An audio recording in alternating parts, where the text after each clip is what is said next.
இயேசு கிறிஸ்துவின் இன்ப இனிய நாமத்தில் வாழ்த்துகிறோம். இன்றைய வேத வசனம்: சந்தோஷப்படுகிறவர்களுடனே சந்தோஷப்படுங்கள், அழுகிறவர்களுடனே அழுங்கள். ரோமர் 12:15 Today's Bible verse: Rejoice with those who rejoice and weep with those who weep. Romans chapter 12 verse 15. பெரிய மனதுள்ள ஒரு சிறுவனை குறித்து ஒரு கதை ஒன்று சொல்லப்படுகிறது. அவனுடைய பக்கத்து வீட்டில் இருந்த வயோதிபரின் மனைவி சமீபத்தில் இறந்துவிட்டார். அந்த வயோதிபர் அழுகிறதை கண்ட சிறுவன் அந்த வீட்டிற்கு போய் அவருடைய மடியில் உட்கார்ந்து கொண்டான்.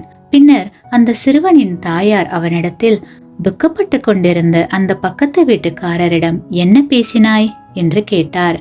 அதற்கு அந்த சிறுவன், நான் ஒன்றுமே பேசவில்லை அம்மா, அவர் அழுவதற்கு உதவி செய்தேன் என்றான்.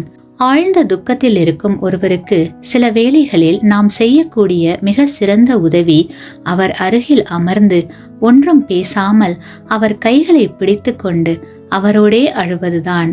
நாம் சொல்லும் ஞானமுள்ள ஆறுதல் வார்த்தைகளை விட இதுவே ஆறுதல் அளிக்கும். வாழ்க்கையின் மிக துன்பமான தனிமையான பாதையில் பயணம் செய்கிறவர்களுக்கு சில நேரங்களில் நாம் செய்யக்கூடிய மிக சிறந்த காரியம் அவர்கள் அழ உதவுவதே. மற்றவர்களுடைய துக்கத்தை நாம் பகிர்ந்து கொள்வது மிகவும் அவசியம். கிறிஸ்துவுக்குள் பிரியமான சகோதர சகோதரிகளே, பகிர்ந்து கொள்ளப்பட்ட வேதனை பாதியாக்கப்பட்ட வேதனை ஆகும். வார்த்தைகள் ஒருபோதும் காட்ட முடியாத அன்பை உள்ளத்தின் ஆழத்தில் இருந்து வரும் கண்ணீர் காட்டும். அந்த கண்ணீர், நான் உன் துக்கத்தை பகிர்ந்து கொள்ள விரும்புகிறேன், என் இருதயம் உன்னோடு இருக்கிறது என்று சொல்லுகிறது. ஆமேன்.